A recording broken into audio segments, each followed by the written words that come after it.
दोस्तों, आज हम इस वीडियो के जरिए जानेंगे कि शाकाहार या मांसाहार में से इंसानों के लिए ज्यादा सही आहार क्या है। वेदों, गीता और विज्ञान के दृष्टिकोण से हम ये जानने का प्रयास करेंगे कि शाकाहार या मांसाहार में से हमारे लिए क्या ज्यादा सही है। ये बात हम सबको पता है कि सनातन धर्म में जीव हत्या को महापाप माना गया है। वेदों में मांस खाने के प्रतिबंध में स्पष्ट रूप से मना किया गया है। ऋग्वेद में ये बात कही गई है कि जो मनुष्य, नर, अश्व किसी अन्य पशुओं का मांस सेवन करके उसको अपने शरीर का भाग बनाता है, गाय माता की हत्या कर अन्य जनों को दूध आदि से वंचित रखा है।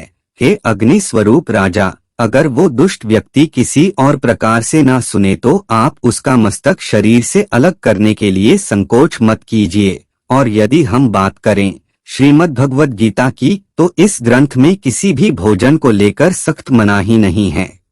इसमें भोजन को 3 श्रेणी में श्री कृष्ण ने विभाजित किया है। पहला सात्विक, दूसरा राजसी और तीसरा तामसिक। गीता के 17वें अध्याय के दूसरे श्लोक में श्री कृष्ण कहते हैं, जो भोजन सात्विक व्यक्तियों को प्रिय होता है वो आयु बढ़ाने वाला, जीवन को शुद्ध करने वाला, बल, स्वास्थ्य, सुख, शक्ति प्रदान करने वाला होता है। ऐसा भोजन रस से भरा हुआ यानी मन को अच्छा लगने वाला होता है, स्वास्थ्य और हृदय को भाने वाला होता है। ये सात्विक भोजन कहलाता है। अगर हम इष्टलोक को माने तो सात्विक आहार को श्रेष्ठतम भोजन बताया गया है। प्राचीन काल में भी विद्वान पुरुष ऐसा सात्विक भोजन चुनते थे जो स्वास्थ्य तथा आयु को बढ़ाने वाला होता था। इस भोजन की श्रेणी में दूध के सभी व्यंजन, कंदमूल, फल और सब्जियां, दालें एवं धान आते हैं। ये सभी भोजन प्राकृतिक रूप से स्वादिष्ट, हल्के और फायदेमंद होते हैं। अगले श्लोक संख्या 9 में श्री कृष्ण कहते हैं, जब शाकाहारी भोजन कड़वा, बहुत खट्टा, नमकीन, गर्म, अत्यधिक तीखा, मिर्च, मसाला, चीनी, नमक आदि के साथ पकाया जाता है तो वो भोजन सात्विक से राजसी बन जाता है। भोजन की इस श्रेणी में भोजन अपना मूल अस्तित्व खोकर उपभोग की चीज, इस्तेमाल करने की चीज बन जाता है। मनुष्य ऐसा भोजन अपनी भूख शांत करने के लिए नहीं, अपनी इच्छाओं को शांत करने के लिए खाता है। ये भोजन खाने में तो अत्यधिक स्वादिष्ट होता है, परंतु इसके परिणाम बहुत ही बुरे होते हैं। ऐसा भोजन बीमारियों को खुला आमंत्रण देता है। अगले श्लोक संख्या 10 में श्री कृष्ण कहते हैं, जो भोजन अधपका, रस रहित, दुर्गंध युक्त, बासी एवं गंदा हो वो भोजन तामसिक है। ऐसे भोजन की श्रेणी में शराब, सभी पैकेट बंद भोजन, मांसाहार को शामिल किया गया है। इन सब बातों में ये बताया गया है कि आप किस प्रकार का भोजन करना चाहते हैं। हमें सभी प्रकार के भोजनों के बारे में बता दिया गया है। उनसे होने वाले कई परिणामों के बारे में भी हमें बता दिया गया है। तो अब ये हमारे ऊपर है कि हम किस प्रकार का भोजन खाना पसंद करते हैं।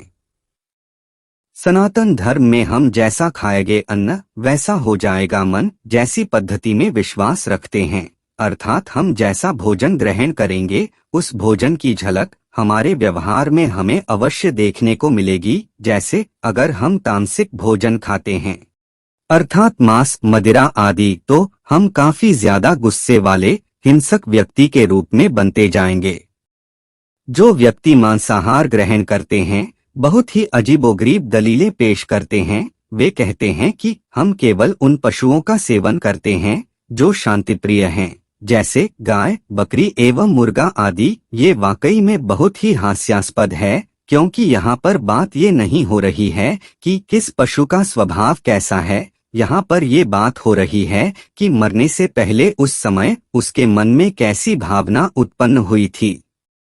हम सब जानते हैं कि कसाई खाने में क्या होता है। कोई भी पशु मरने से पहले ये बात अवश्य जान लेता है कि अब उसे मारा जाने वाला है, चाहे कितनी ही चालाकी से उसे मारने की कोशिश करें। और जो पशु ये जानता हो कि उसकी मृत्यु निकट है, उसके मन में कैसी भावना उत्पन्न होगी। वो पशु डर, असहाय, घबराहट, हिंसा से भरा हुआ होगा। और जिस भोजन को ग्रहण करके हम तृप्ति पाना चाहते हैं तथा मानसिक शांति पाना चाहते हैं, तो उस भोजन का रास्ता इन सब भावों से होते हुए आता है, तो वो भोजन शांति प्रिय कैसे हो सकता है। दर्द, नफरत, हिंसा के इस घटनाक्रम के बाद जब वो पशु मार दिया जाता है और वो हमारी प्लेट में आता है और हम बात करते हैं खाने से तृप्ति मिलने की, मानसिक रूप से शांति की तथा प्रोटीन्स और हेल्थ की, तो ये किसी भी रूप में सही नहीं है। अगर हम बात करें दूसरे धर्मों की, तो सनातन धर्म की ही तरह ऐसे कई धर्म हैं जो शाकाहार को ज्यादा बढ़ावा देते हैं। शायद आपको ये बात बिल्कुल पता नहीं होगी कि प्राचीन क्रिश्चियन भी शाकाहारी ही थे। स्वयं यीशु मसीह शाकाहारी थे जिन्होंने क्रिश्चियनिटी की शुरुआत करी थी। इटली के रोम शहर में जब किसी क्रिश्चियन को पकड़ लिया जाता था तब उसे मांस खिला दिया जाता था ताकि उसे सताया जा सके, परंतु जब इटली में संपूर्ण रूप से क्रिश्चियनिटी का विस्तार हुआ तो वहां के कन्वर्टेड लोगों के कारण ये परंपरा आज तक चली आ रही है कि क्रिश्चियन मांस खाते हैं जबकि प्राचीन क्रिश्चियन शाकाहारी थे। अगर हम बात करें बुद्धिज्म की भी, तो स्वयं गौतम बुद्ध शाकाहारी थे जिन्होंने बुद्धिज्म की शुरुआत करी थी, और शुरुआती बुद्धिस्ट भी शाकाहारी ही थे। और भगवान महावीर से तो हम सब भली भांति परिचित हैं कि वो अहिंसा के परम पुजारी थे। हम सब इस बात को जानते हैं कि मांस बहुत जल्दी सड़ना शुरू हो जाता है।